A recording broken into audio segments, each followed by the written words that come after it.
Bismillah, alhamdulillah, Allahumma sholli ala Sayyidina Muhammad wa ala ali Sayyidina Muhammad. Mustami'in sekalian, perlu kita ketahui bahwasanya di dalam hidup kita ini hanya ada dua kejadian, dua perkara, yaitu pertama nikmat dan yang kedua cobaan. Pertama nikmat, kedua cobaan. Nikmat ketika kita dapatkan itu kita disuruh syukur. Kita disuruh untuk mensyukuri nikmat itu. Dimulai dari mengucapkan alhamdulillah kalau bisa, atau paling tidak dengan hati kita yang merasa nikmat ini memang datang dari Allah dan kita syukur. Dan bagaimana caranya nikmat itu kita pergunakan untuk jalan Allah. Bagaimana caranya nikmat-nikmat tersebut jangan sampai kita gunakan untuk melakukan perbuatan dosa atau perbuatan maksiat. Itu cara bersyukur yang paling tepat, adalah mempergunakan segala nikmat Allah, baik itu di tubuh kita atau keluarga kita atau apapun yang kita miliki dan di sekitar kita, itu digunakan untuk jalan kebaikan.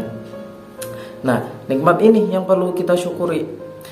Dan yang kedua itu adalah cobaan atau yang biasa kita sebut dengan musibah.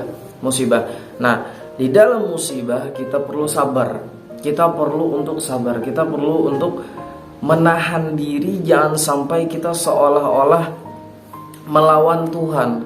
Jangan sampai kita seolah-olah tidak menerima dengan takdir yang sudah Allah tetapkan. Jadi setiap musibah kita harus sabar. Supaya apa? Karena semisal kita mendapat musibah, semisal ditimpa sakit. Kita ditimpa sakit semisal satu hari saja, dan di dalam satu hari itu ternyata kita tidak bisa sabar, maka di satu hari itulah kita menemui kerugian. Pertama, kita rugi secara fisik, kita rugi secara tubuh kita, yaitu dalam kondisi sakit, tidak bisa ngapa-ngapain karena sakit tidak bisa apa-apa. Dan yang kedua, kita rugi karena tidak sabar. Kenapa? Karena jika kita sabar dari awal musibah itu datang sampai musibah itu selesai. Kalau kita sabar itu dari awal sampai akhir, Allah memberikan pahala yang sangat besar pada kita. Tapi sebaliknya, ketika kita tidak sabar dari awal musibah sampai akhir musibah, maka yang terjadi apa? Yang terjadi kita adalah rugi dua kali. Pertama, kita rugi gara-gara musibah itu sendiri. Kedua, kita rugi karena tidak sabar. Kenapa rugi? Karena sabar itu banyak sekali pahalanya. Bahkan sampai diriwayatkan bahwasanya seseorang itu akan cepat menjadi mulia, akan cepat menjadi sangat-sangat Allah sayangi, itu dengan dia sering bersabar terhadap cobaan yang Allah berikan. Dan sebaliknya, dia akan sangat lambat mencapai derajat yang tinggi, sangat lambat menjadi orang yang mulia kalau dia hanya melulu beribadah dan Allah beri nikmat dia syukur.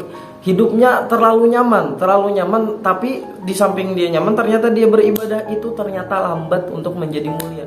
Yang cepat menjadi mulia itu adalah orang yang sabar, orang yang dalam hidupnya banyak cobaan, banyak tantangan, banyak bala dan musibah yang dihadapi, tapi dia sabar, maka di saat itulah derajatnya di sisi Allah akan cepat dinaikkan, ditinggikan Allah Subhanahu wa taala. Jadi apa? Jadi kesimpulannya bahwasanya di dalam hidup kita ini hanya terdapat dua perkara dan dua sikap. Perkara pertama yaitu nikmat dan sikapnya itu adalah syukur. Perkara kedua itu adalah cobaan dan sikapnya adalah sabar. Jadi ketika kita mengetahui hal tersebut, maka hidup kita akan nyaman. Mengapa nyaman? Karena kita tahu kalau sekarang kita dapat nikmat, bagaimana caranya kita syukur. Kalau nikmat ini habis, nikmat ini sudah selesai masanya, maka kita tahu apa yang akan datang selanjutnya, itu cobaan. Dan sebaliknya juga, ketika cobaan itu sampai kepada kita tahu apa sikap kita, sabar. Dan ketika cobaan itu selesai, apa yang akan datang selanjutnya? Nikmat, gitu. Putarannya seperti itu saja, bala nikmat dan seterusnya. Jadi itulah cara para ulama, cara para guru-guru kita, mengapa hidup mereka itu seolah santai-santai saja. Kenapa? Karena mereka tahu di balik cobaan pasti ada nikmat, dan setelah nikmat pasti ada cobaan lagi, dan seterusnya begitu. Nah, mudah-mudahan ada manfaatnya. Billahi taufiq wal hidayah, waridul inayah. Assalamualaikum warahmatullahi wabarakatuh.